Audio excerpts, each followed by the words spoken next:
We are live at CPES19, about to join the Evolution of Marketing panel breakout session. So enjoy.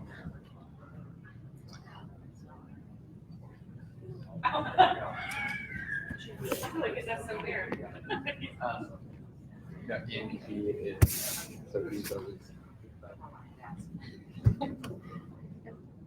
All right, are we ready? Look at that. You're live. The entire world. Go for it, man. Well, good morning, everyone. Thank you for joining us this morning. We appreciate it. My name is Susan Will. I'm the Healthcare Solutions Director at Proofpoint.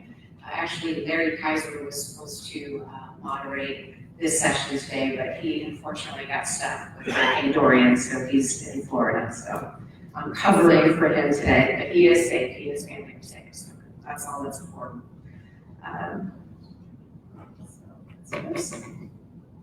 So the agenda for today, Larry has a really good sense of humor, so he really wants this session to be fun. So we'll kind of kick off with a couple of fun things.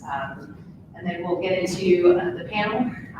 We'll do a Q&A with the panel. We'll certainly open it up to the audience to ask questions. The panel do have some slides. They will share some of what they feel are marketing best practices or what has caught their eye in their positions. So I think that will be really beneficial.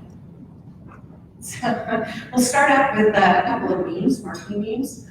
So many of you might can relate. My favorite one is, hello, is it leads you're looking for? I mean, I get that all the time. It absolutely drives me nuts. There's not enough leads. There's too many leads. The quality of leads suck, right? Or, great, you've got good quality leads, your direct response team's qualified them, it has been transitioned into sales, and they've done nothing, right? So that for me is, as part of my responsibilities in marketing, is probably my favorite one in this slide.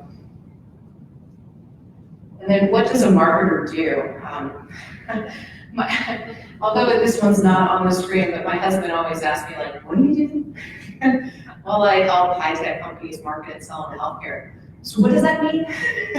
So it kind of cracks me up, but I personally do think I'm a genius. I think I am these few jobs of marketing for Proofpoint, but no, I'm just kidding. Oops, sorry. So why don't we just go through one of the things Larry just figured he'd cover is different genres of marketing, right? So direct mail. How many of you actually use direct mail today?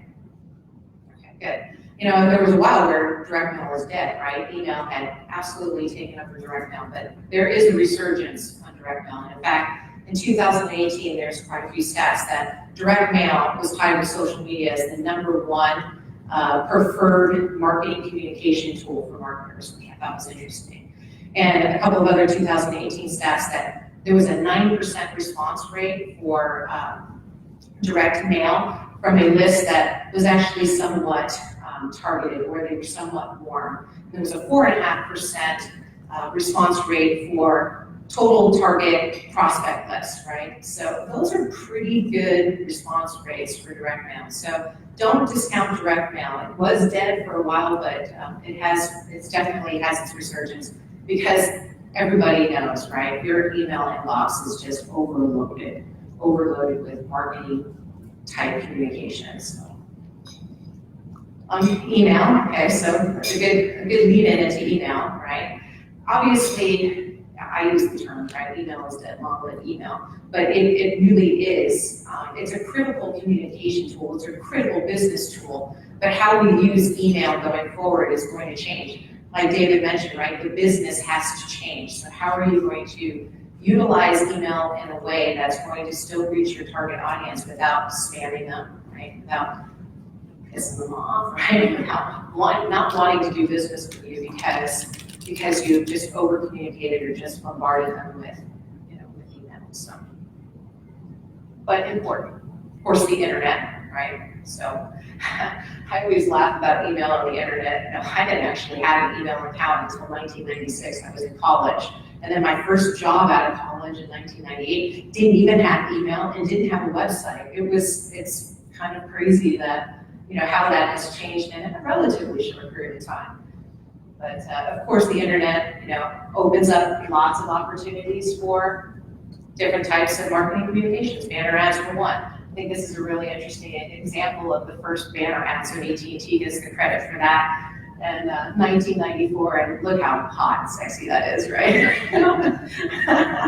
But anyway, certainly the internet opens up a lot of different opportunities for, to communicate to an audience. It's more of a spray and pray approach, but we are starting to use, AI and machine learning to be a little bit more targeted. So I don't know about you, but if I surf for maybe I see a dress that I like at Macy's. Well, lo and behold, that dress is on my Facebook feed, right? So we're starting to use, different intelligence and machine learning to be more targeted in our marketing. I love webinars. I think webinars are great. First of all, the audience that attends your webinar wants to learn about what you have to say, right? They actually want to know about what you say. And of course, webinars offer a great opportunity for on-demand, for social media, and it's just a great communication tool and a very targeted way to reach your audience. Of course, don't spam an email to get them to go to your webinar. And of course, social media. I joined Facebook in 2008. I joined LinkedIn in 2008. I joined Twitter in 2009. I've got an Instagram account. I've got a Pinterest account. I have all sorts of different accounts. So certainly there is lots of different ways you can reach me just through social media. And David, I'm going to kind of put you on the spot here because you are definitely a social media guru. I see you all the time on Twitter communicating. How do you feel about, is that your number one communication tool as far as folks reaching out to you, as far as them wanting to talk to you? I don't know, maybe you could share some of your thoughts. No, that was sort of how I actually reach out to vendors. Okay. So too bad Zane's not here. So this is a classic story about how there was a $160 million deal through Twitter. So when I first joined Jewels of Mercy, I needed to get exec sponsor. I needed to get the right folks. Rather than go through the noise of the account manager, I just went straight to Zane and said, Zane, here's what I'm looking at to do. Are you in? He was in and signed a 10-year deal for $160. So I actually used that to my competitive advantage as an executive to communicate with the vendors executive team. So it's pretty important to have that, just to be able to be present, because you never know, those things can lead to just communication. So that was how I used it personally, and now I use it for news. Twitter's new news. I use it to see what the trends are, but I really started using it just to be able to cut through the noise. Thank you. Excellent. And then podcasts. So, it's interesting. I don't know if y'all know, but Adam Curry, who's the MTV VJ, do you remember Adam? So he actually co-founded a podcast with a software developer, Dave Weiner. This was back in 1994, and I guess they had developed what was called an iPodder, which was the ability to communicate, have an audio communication into the iPod. So that's how podcasts were started. I think they're also a great communication tool, not from a marketing capacity, but also from a sales enablement, as far as reaching out to commuters, right? And then having the opportunity to listen to important information or interesting information while they're on the road. Actually, Sarah, I wanted to kind of put you on the spot because Sarah has this really awesome SoCal hit podcast series that she runs, and maybe you could share some of your insights as to how you use podcasts. And yeah, no, absolutely, and I love it because I've had David on the show, and people always ask where I get the talent, where I get people to come on the show, and I'm like, I just ask all my friends at HIT. It's pretty easy to get people to come on your show, and we do a lot of partnerships. So it's with SoCal Campus. I was on the board for a few years. And I love that. And then after you've been on the board for a while, then you get to kind of just say, like, it's what I want to do going forward. So I'm like, I really only want to host the podcast anymore. So they're pretty cool about it. I'm like, yes, absolutely. So that's how I stay involved with SoCal Campus. We have 3,400 members now, so it's really big. And I use most of my time relationships, quite honestly, to build the guest panel. And it's not just SoCal individuals. Our core goal is to deliver education about hot topics that we do. We've had speakers about blockchain, NI, AI, and 5G. We've also had people say, what's the reality behind relentless prioritization and governance, and how do you manage a security breach? as soon as ever, been through a security breach, David Finn actually makes it kind of fun to go through that experience on the podcast. So we have several vendor partnerships that we use, and we say it's not a sales podcast. You can't talk about what you do with your product. What you can talk about is how the industry is shaping form. And so we talk about this is so-and-so from that podcast. We do one a month. We've got 34 episodes now. It's pretty substantial. But SoCal podcast, if you're interested in learning about hot industry trends with awesome speakers like David Chow. Excellent, thank you. And then artificial intelligence, right? I think this really is the future of marketing. Who is using artificial intelligence today for their marketing efforts?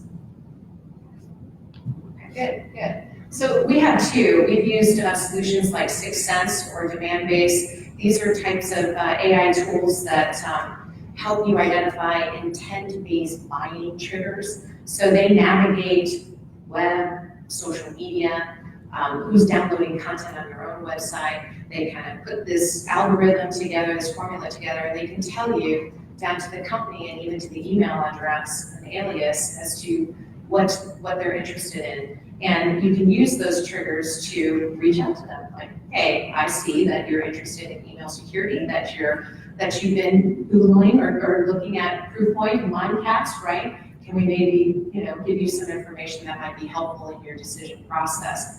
Then you can start using ABM type stuff, account-based marketing type stuff. You can send them directly to a individual or personalized hub that has exactly the content that they've been navigating on the web. So there's lots of really interesting tools that you can use to, again, right, we go back to the lead conversation, trying to establish qualified leads, trying to reach your target audience, trying to get a faster, I would say, response or execution time as far as reaching out and having them actually convert to a potential positive opportunity. Okay, our panel. So I'm not going to go through this, their credentials or their bio, but we had Mike Archuleta with us today, Denise Webb, David Chow. I'll know David Chow from this morning and from the industry, and Sarah Richardson. So we will start with Sarah. Okay, thank you. Make sure you can see these slides as well. So one of the things that we're talking to you about is about how you market in today's spam world. Like how do you get past the barriers of just flooding your inbox, flooding LinkedIn, flooding all of the different channels that you're used to utilizing. So one of the things that I love to talk about is telling a story with emotional triggers. I just use emojis because it's such just a way that we communicate today. I literally told several people that my goal in future communication is to be able to just talk to people via cartoon. Either it's a Bitmoji, which I love my Bitmoji. She's very active on social media if you've ever seen her, and also emojis. But the reason I talk about the emotional trigger is that storytelling today remains the most provocative way to connect with other people. What is the story behind your product?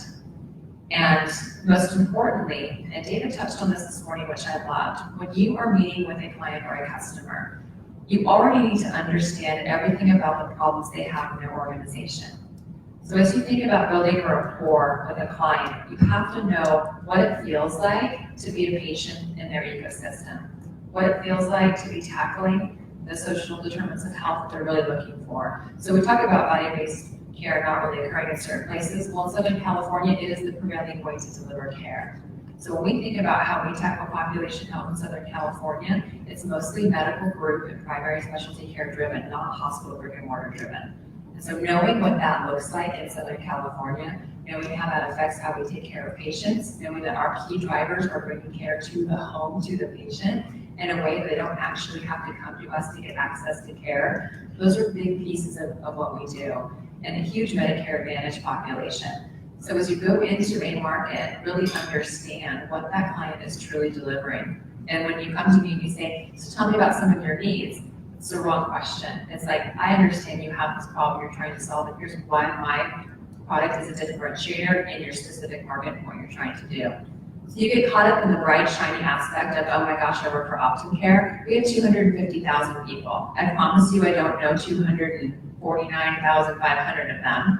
And I don't even know all the products that the organization sells because I'm focused on patient care delivery at the primary and specialty care level in Southern California very specifically. So those are the types of things you think about as you build out those relationships. but having the story that goes with your product is huge. Understand how what you do actually touches people's lives and changes lives and care for the better. The biggest piece, learn how to tell a story. And you don't need to have a huge pocket of all these different stories. Pick 5 or 6 scenarios that you know are really important to people today. What's it like to take care of an aging parent? What's it like to have kids that are going away to college right now? What's it like if you have people that have multiple comorbidities and how you're helping them live a healthier lifestyle? Those types of stories are so poignant.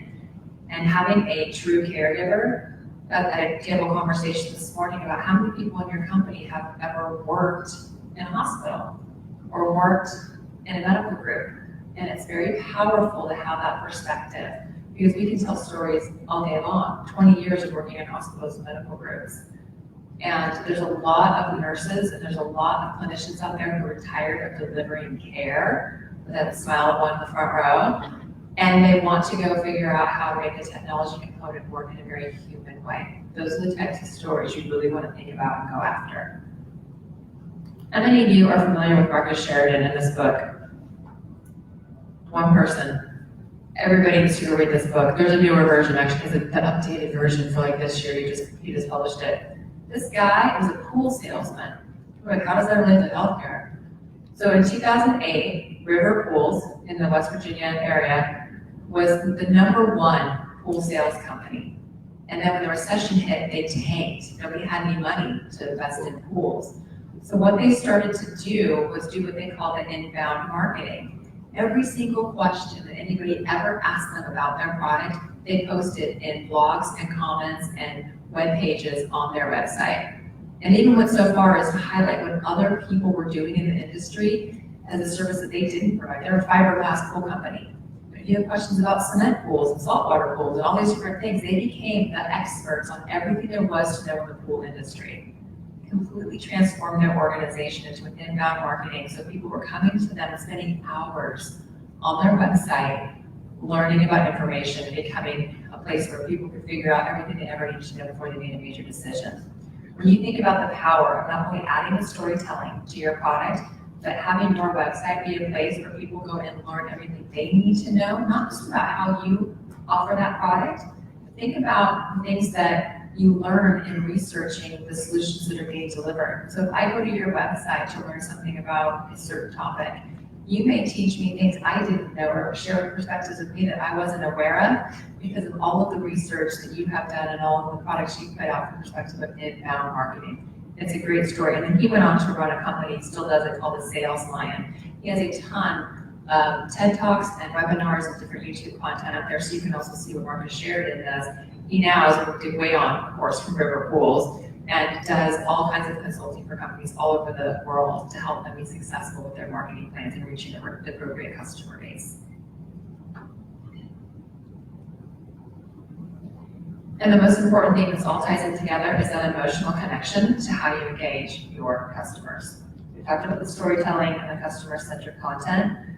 The thing that's also key is that when you think about user-generated content, if people start telling stories about your product and tagging you in there or creating those opportunities to include you in their marketing, then you have multiple platforms that you can go out and engage people. You think about if you meet somebody at a conference and you're like, hey, let's do Facebook Live interview. Hey, let's look at doing this piece, or tag us here, or here's the different opportunities to let people know about what we're doing in the industry. It's a huge opportunity, and people love to do that. 2 and 3 minute sound bites about what you're doing, getting people to start being marketing agents for you is key. As you think about how you engage your customers, know that using your customers at the center of your social media campaigns and some of the things you can do for platform tagging is huge. And quite honestly, most of them will say yes. And you say, can I have 2 or 3 minutes of your time to do this? And can we share a media campaign online? It's a great way to get connected and to think about all of the pieces, especially when your product is solving problems and you can tell that story in a very thoughtful, very respectful, very real way for your customers. Up to Denise.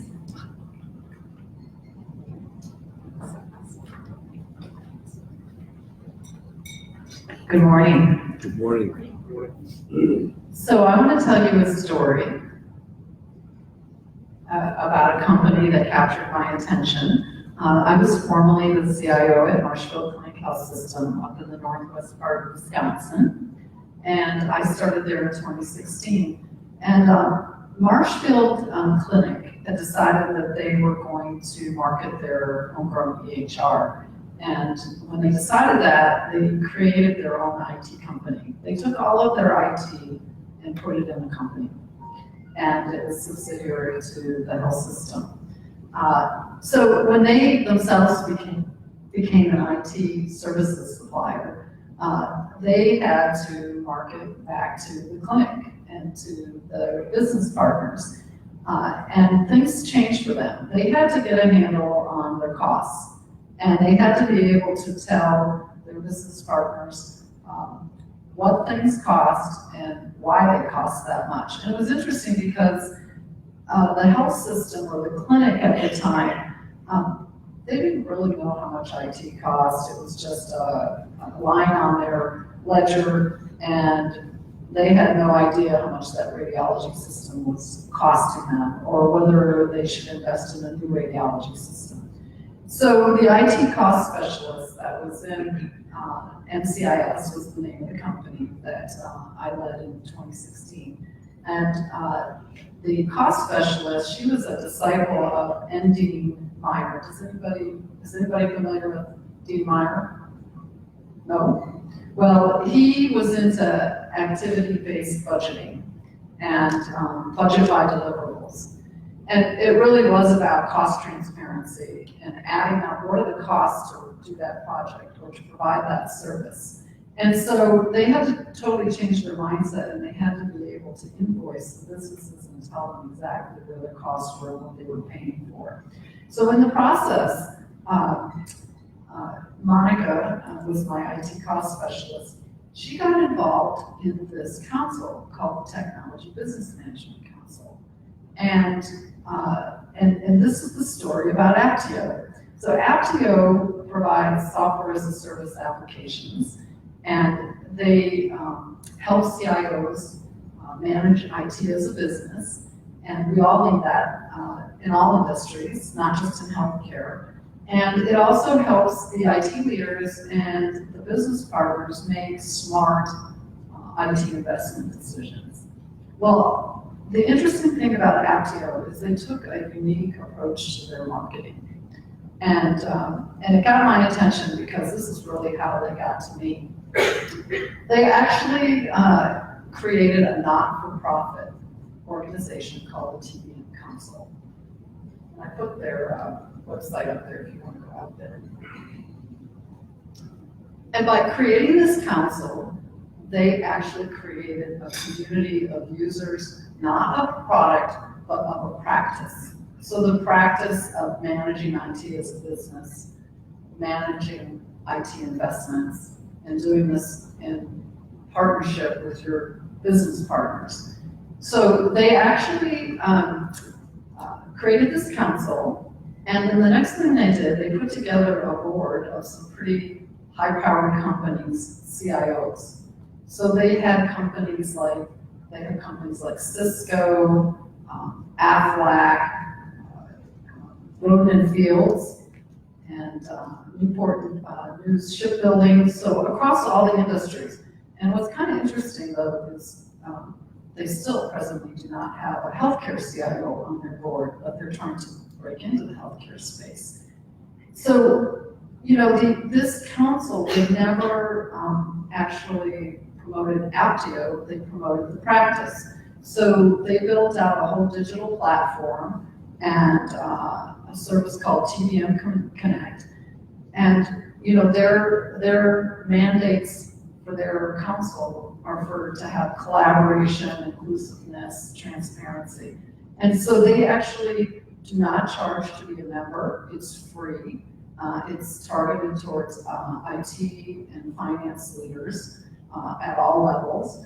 And they have an education program, a certification program, and they built out a whole practice and methodology and framework around managing IT as a business. And so what they did is, the year I actually got involved with them was in 2017. I got this direct mail with this book, Technology Business Management, the 4 value conversations CIOs must have at their businesses.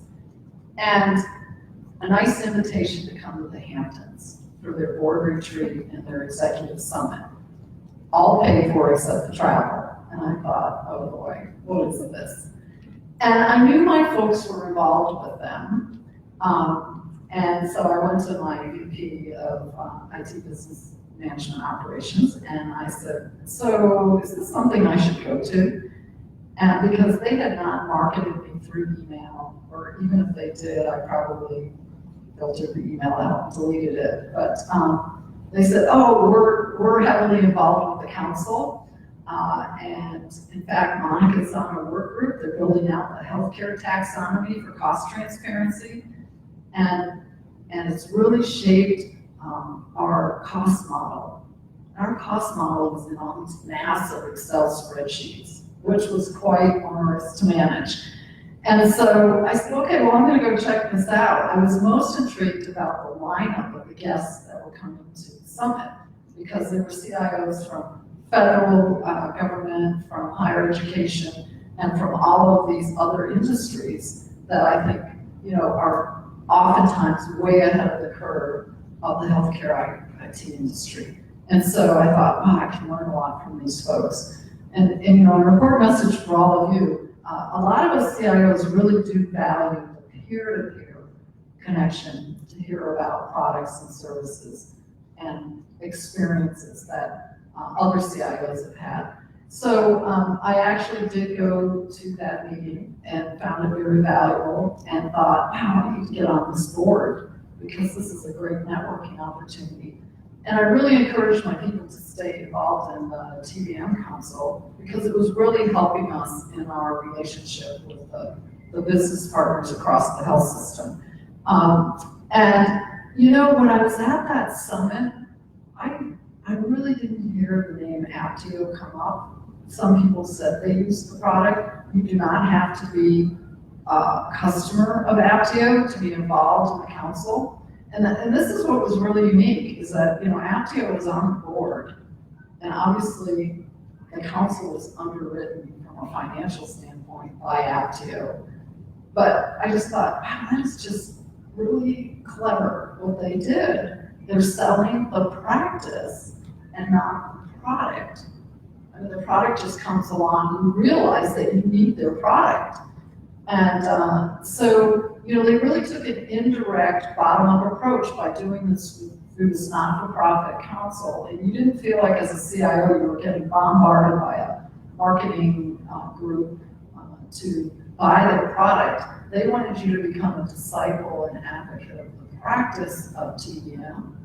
And it was a natural occurrence that, oh my God, I need their product. I cannot do this in Excel spreadsheets.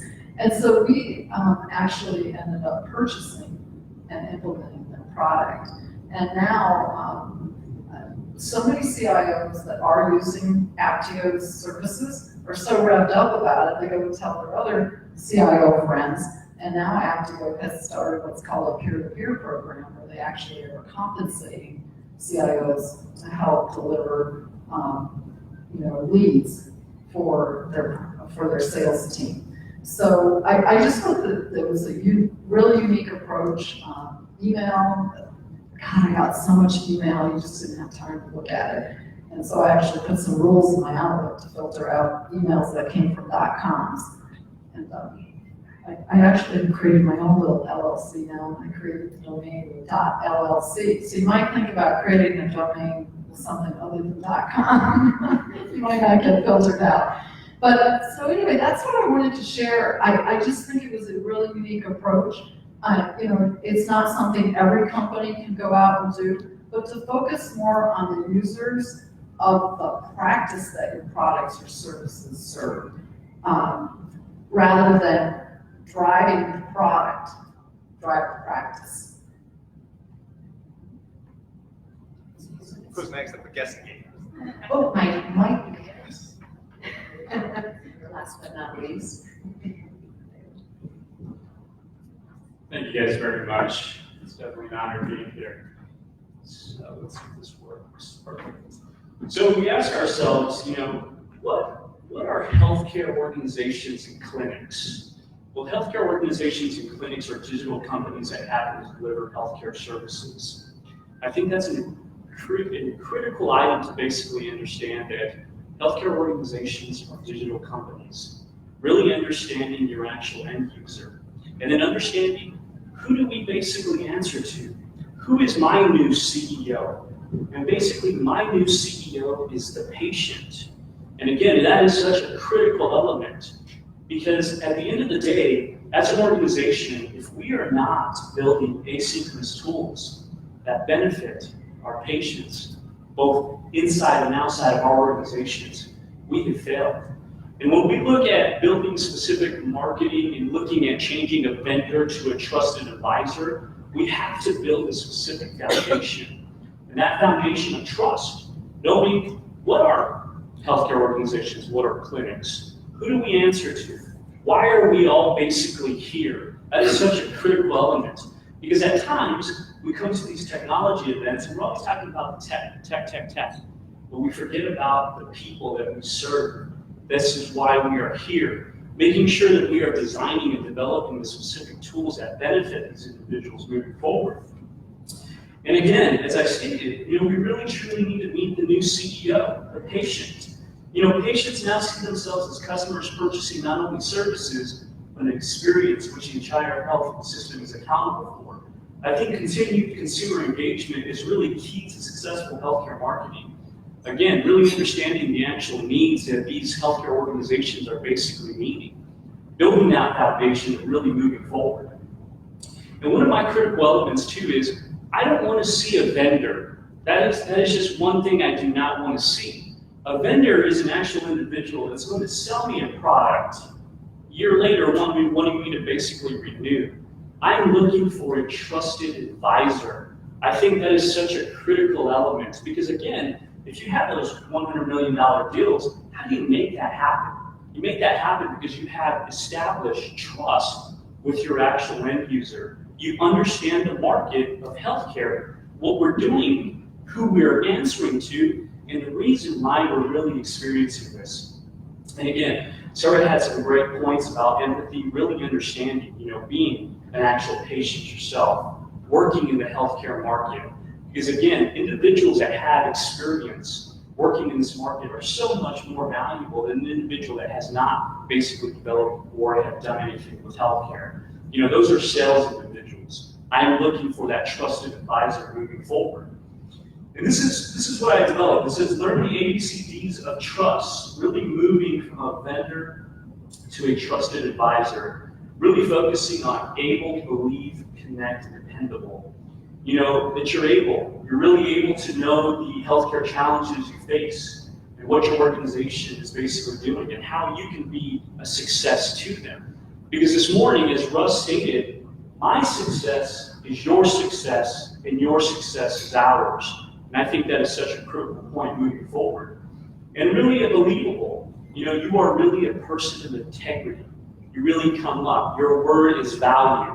That is such a critical element that I have always grown up with is the only thing in life we have is our word. If you basically give your actual end user their word really coming out, making sure that you are a believable individual as an organization, you really want to change those aspects of going from that vendor to a trusted advisor and really connected. I don't really care how much you know until you know how much you care. Again, to Sarah's point. How much you really care about the industry, be empathetic towards critical elements of what is happening. It's such a scary thing at times, being an actual, patient, really understanding what is needed. How do we improve this overall industry? Really coming together and really understanding those aspects is such a critical element. And dependable, that is such a critical element. And these are such basic items, but being a dependable individual is such a essence to any success moving forward.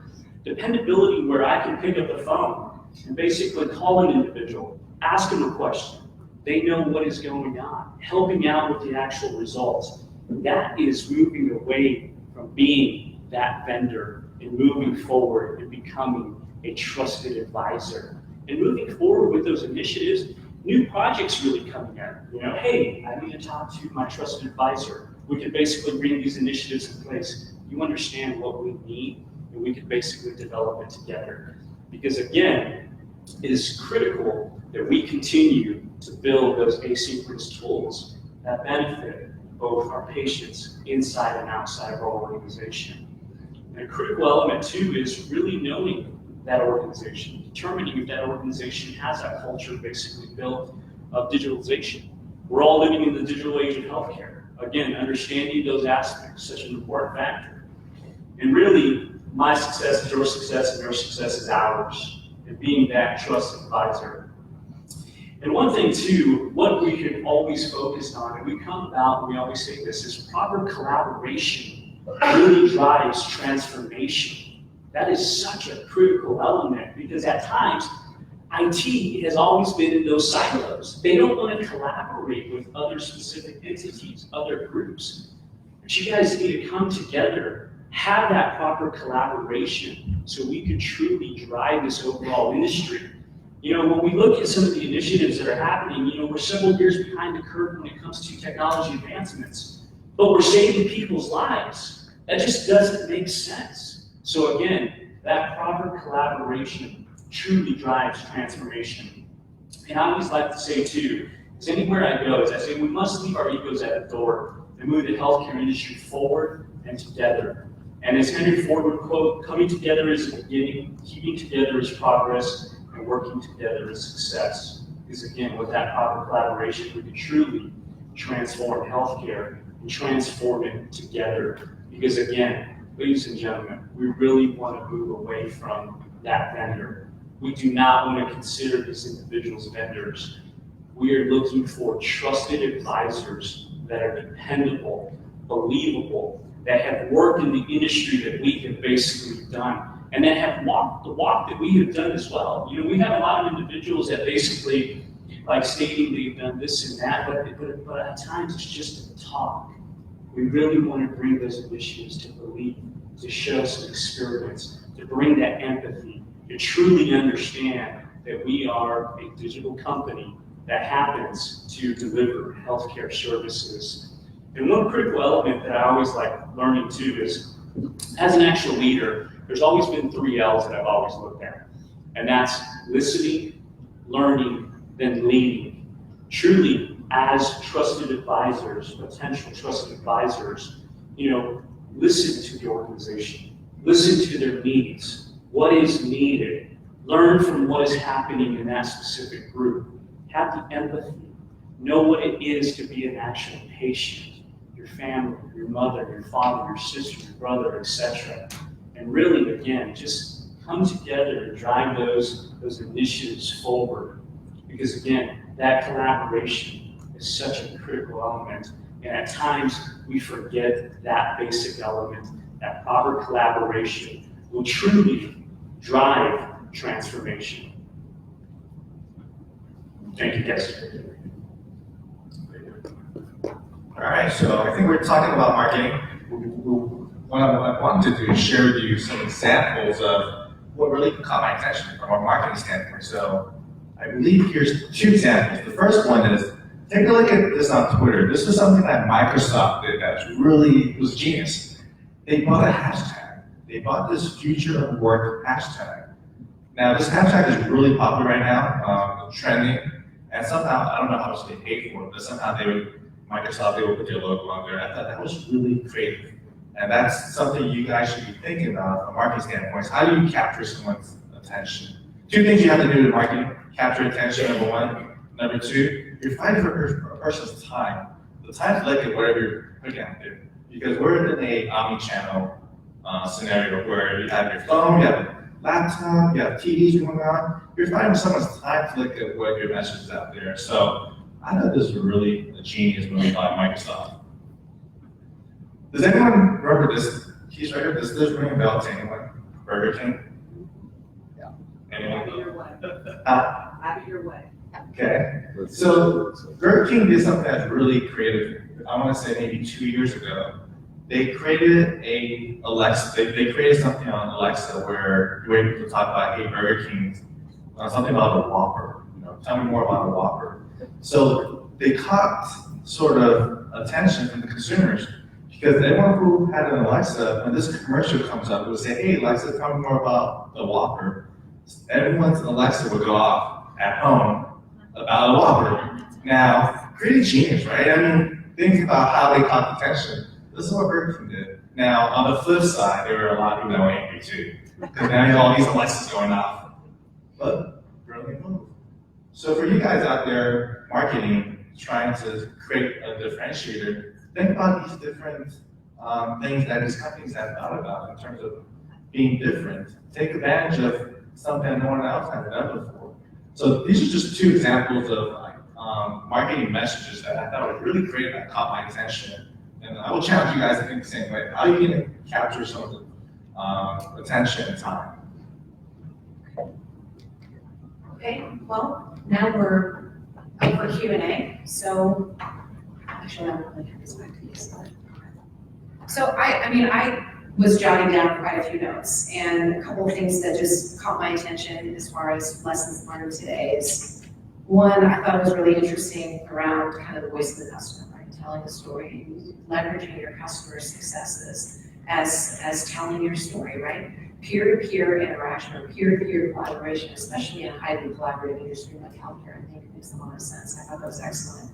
And of course, I loved Mike's comment about my new CEO is the patient. And of course, Sarah alluded to that you need to tell your story that directly affects the patient, right? So don't come in and talk to me about your product, tell me how it's going to impact patient lives, right? So I thought that was really good. Lots of conversations around connection, right? I loved the emotional connection that Sarah shared. I love Denise, you also talked about the peer-to-peer connection. I thought that was really good.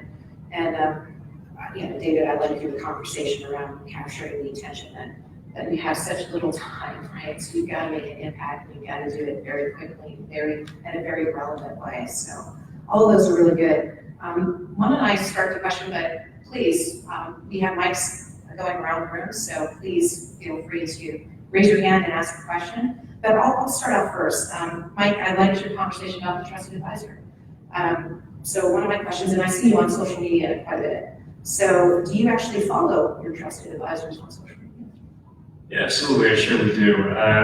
One critical element is really learning from what they're doing within their organization, looking at their current roadmap. I think utilizing social media, with LinkedIn, Twitter, etc., is such a critical element because that allows me to see, okay, this group is really innovative. This group is focusing on healthcare.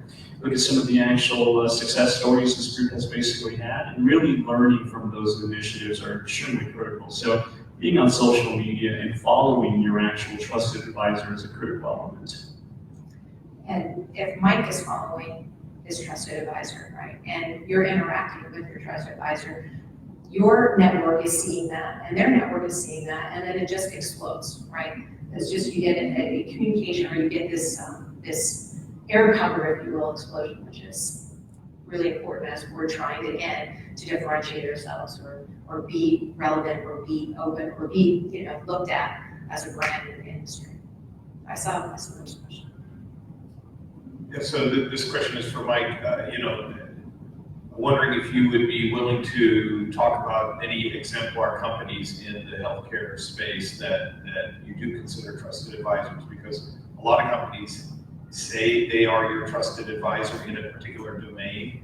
I think some of them have challenges, particularly on the last item of your ABCDs, which is dependable. Delivery and success are challenging often. So I'm just wondering if you might hold up some exemplars. We could probably go and look at your Twitter account and find them. But so first of all, I'm not going to be biased, but my number one trusted advisor is China. That is such a critical element. I think China has always been here for this industry. Russ gave a cell phone out to the entire members here. And that's such a critical element because, again, that shows that dependability that this group basically brings. Another example, too, is NetApp. One of my friends, Spencer Hammonds, was basically here. And a critical element that they basically have done is they have hired prior CIOs from healthcare organizations and have developed an actual healthcare group. So that's a critical element because, again, You're now talking to an individual that is wanting to be a trusted advisor, but he has also done what you have done. He has seen what you have seen. He understands healthcare and he understands the actual initiatives that are basically needed. So again, really moving away from that vendor aspect and bringing that trusted advisor aspect in place is such a critical element.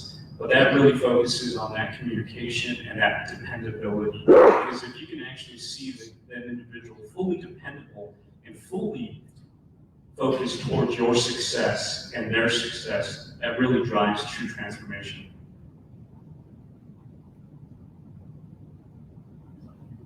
And Spencer is actually presenting later today at 2 o'clock as part of, to help individuals prepare for the certification, which when I took it 2 years ago, we didn't have that here, which I think is just an absolute excellent addition to the program.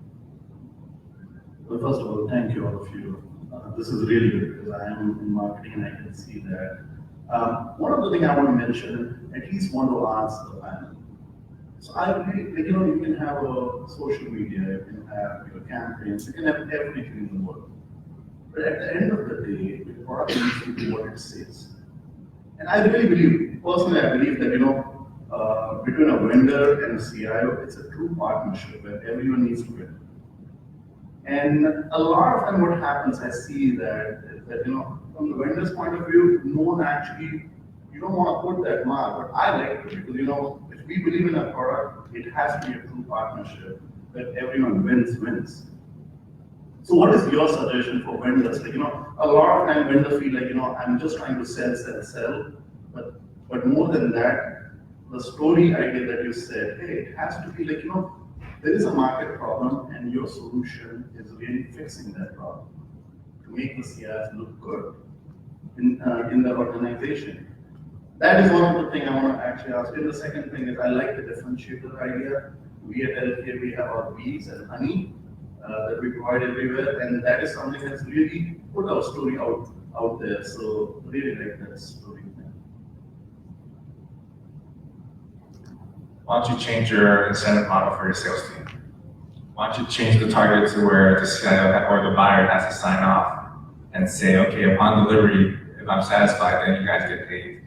But you have to change the whole entire model. I think that's something that needs to happen to get to where you want to get to the AJ. But it's a great move. I just don't see a lot of organizations flip the model. It's something to think about. The first one that could do that, that may be something where everyone has skin in the game, and that's how you deliver a better outcome. Just something that came to my mind when you asked that question. So do you think, as a CIO, CIOs will also be willing to actually have the skin in the game, like it's an equal partnership? They see that way rather than they're purchasing something. I think so. I was going to say that I think a lot of vendors who don't necessarily have a relationship with an organization and their CIO, what I experienced, a lot of them took a myopic sort of view and they just zoned in right away to try to meet with me and not do their homework and not understand the bigger picture about the organization, what's going on with the organization, finding out what's in the news about the organization, and actually understanding what the environment is like. And they come in clueless.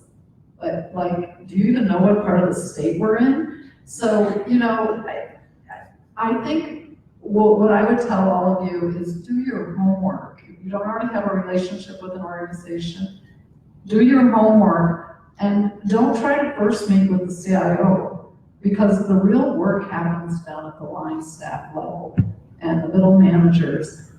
And if you can build a relationship with them, I tell you what, I have trusted relationships with my vendor partners that I had because they built a relationship with my staff whom I trust. So that's what I would suggest.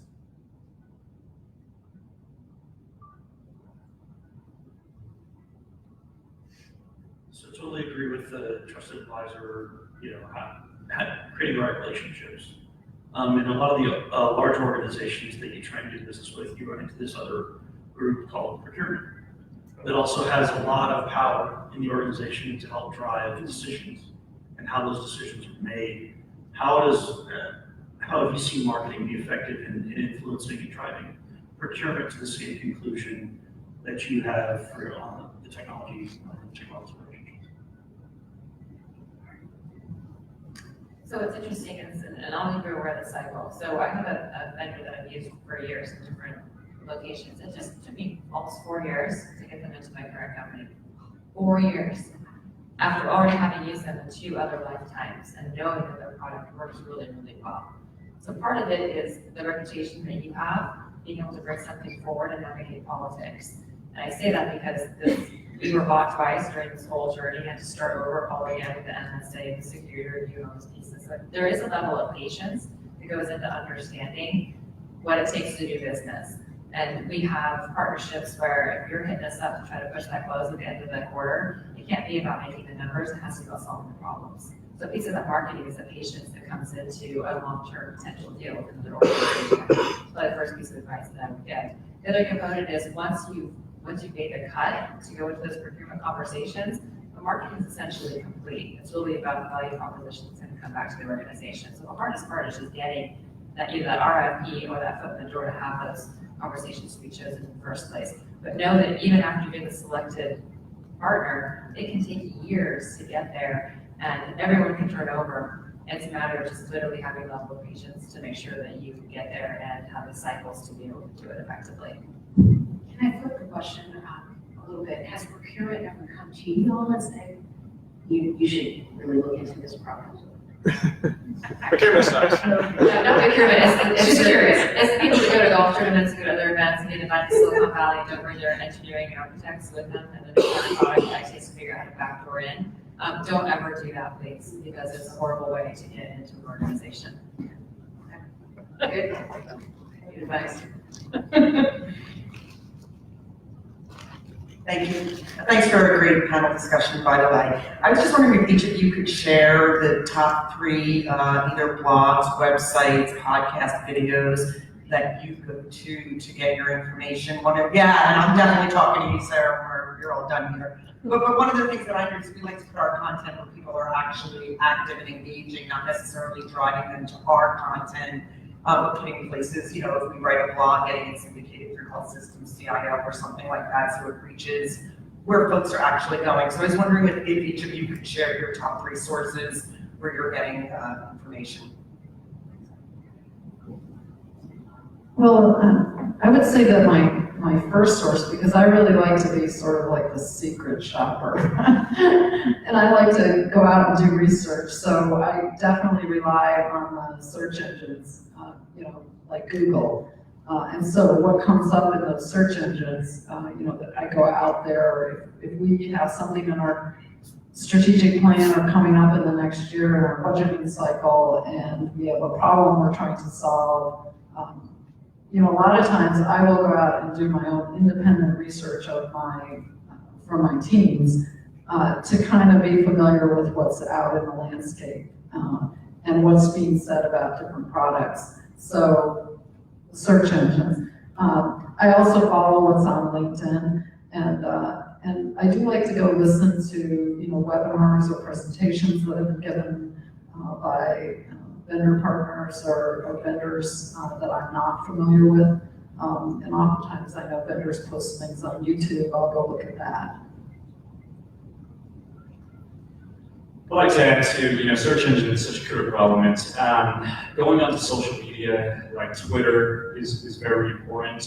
Following like hashtag CIO chat, hashtag pink socks. I mean, the pink socks movement is such a critical element. I don't know if any of you have heard of it or not, but that's really a lot of healthcare disruptors really coming together and really making some true amazing transformations with the proper collaboration. And the thing is they're always coming up with specific tweet-ups, which is really important. Really learning from those initiatives. What's happening in this industry? What are these people that are currently utilizing these specific hashtags? Are they worth following? Yes, they are. Really looking at those initiatives are really important. Healthcare IT news, just really another one that's really important. They really come out with a lot of good data, information, really learning from them. But again, it's just that Twitter and kind of determining your actual end user, following who they currently follow, what specific hashtags are being utilized in the healthcare sector, because there's a lot, and there's a lot of critical ones that would be very beneficial for some good engagement there too. Let me just flip this. Just something to think about is there is a lot of noise out there. So using the search engine is great. You get news. I would say the recommendation for you guys as marketers is don't be the news. We don't need news. I need insights. I need to tell me what's different. So figure that piece out. That's the hardest part, because otherwise you're just broadcasting the same messages over and over. So try to figure out this insight, which it's hard to do, but think about that differentiator. That's where I challenge you guys to go a little deeper. Yeah, I love Harvard Business Review, because they're always sending me the management tip, the daily tip, and then they have the deeper articles that are about educating my team. So anytime I can take an article from them, share it with my team, and be like, you need to be paying attention to this. It's really key. China has a huge education track throughout. If you look at the webinars, there's pieces that are out there constantly. Still use China as your first level of education in the industry, because there are literally sessions from people like us, people in the audience across all of China, and there's just phenomenal members of course of the organization, as you well know. So those are really good to see. And then I follow these guys, and I also look to see, what does Michael care about today? What does David care about today? There's about 4 or 5 peers I follow very regularly to figure out what's going on. That's also very helpful, just the level of interest and insights in the industry. So you find the influencers that you really like, and figure out how they are crafting their messaging, and you follow the messages that they're putting out there as well.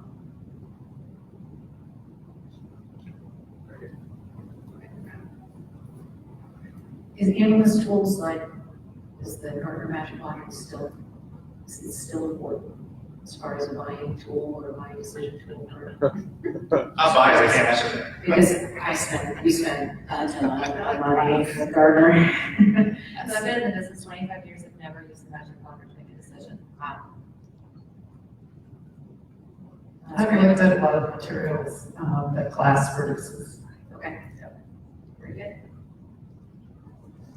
Hey, I actually have 2 questions. So one of the direct mail was one of the first things that you mentioned, and my colleague went to another marketing conference recently, and the CIOs were like, don't send us any more mail, like we're skipping stuff, like these packages and blah, blah, blah. So I wanted to get your insight on that and see, do you feel that way, or are there certain things we can do to, follow up on social, or follow up with email on us, like after a certain amount of time, to really drive that home? I can say that the direct mail that I paid attention to, I actually asked a vendor to send to me versus getting an email.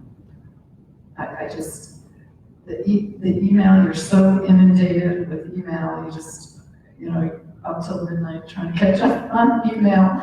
And so, direct mail can be effective if you can send something out that is relevant to something we're trying to solve in the organization.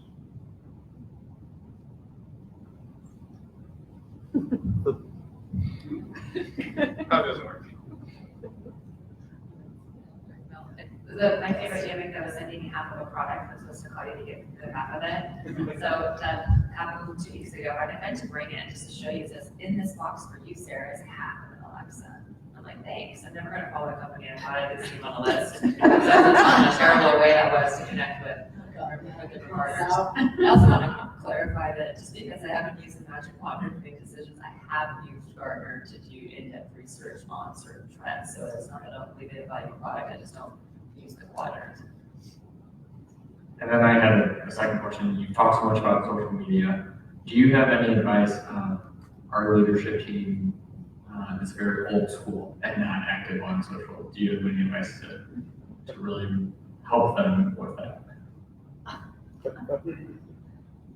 One thing I'd like to say is do not bombard my inbox and LinkedIn with, messages over and over trying to sell me a product.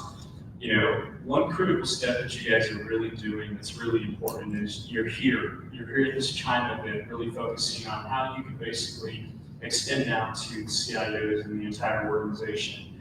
Being affiliated with groups like this allows me to go in and say, okay, these are the specific trusted advisors that Chime has basically focused on so that we can kind of go in and try to develop a relationship if there's an item that I'm basically needing. But in my opinion, these direct messages with email, they're so bombarding at times, especially LinkedIn, Twitter. Hey, I have this specific product. Hey, I'm the CEO of this group trying to come up. Yes, we are disruptors. Yes, I love innovation. I love working with startups, etc. But the thing is really trying to develop that overall trusted advisory is such a critical element. And I have one question for the group real quick. How many individuals here that basically represent an organization, how many of you have an overall healthcare advisory group focused on your organization? Okay, so not many. So that's a critical element too, is really focusing on developing an actual advisory group, trying to basically recruit specific CIOs, CMIOs, et cetera, that are really focused on the healthcare industry. To really learn about your organization, what are the current roadmaps on what is happening with this group? It was actually pretty amazing when NetApp came out and they developed the overall CXO Neuro Network group, which was an advisory group focused on healthcare initiatives. I was amazed on how many specific products that were focused towards healthcare and how their roadmap was basically aligned to really improve the outcomes of better patient care. I did not know that. My overall opinion was NetApp was basically a storage company. It was the assumption. The assumption really kills specific items. So I think developing an overall healthcare advisory within your organization and recruiting, having that proper collaboration will really drive better initiatives for your groups and really develop that real strong trusted advisory. I just want to say that I absolutely agree with Michael about being a part of Chime. I think it's really important. In fact, I told Aptio, I said, you created your work group, advisory group around healthcare and built out a taxonomy with the TBM Council, but you're not a member of Chime. If you want to have relationships with the healthcare CIOs, then you need to get involved with Chime. Well, we're out of time, so thank you, panelists. Really appreciate you taking time away from your busy schedules to support us. I really appreciate it. So we'll dismiss for lunch, and which will take place right next door. And then after lunch, we have an afternoon keynote right here. So thank you. Thank you very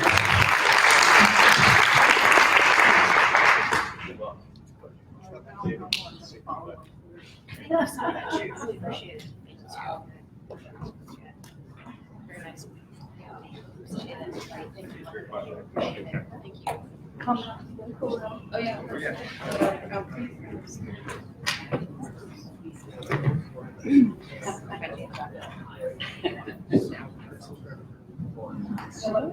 One, two, three.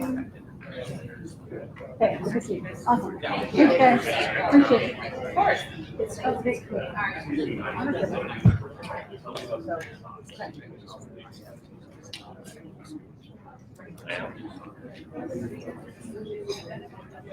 Checking it out there.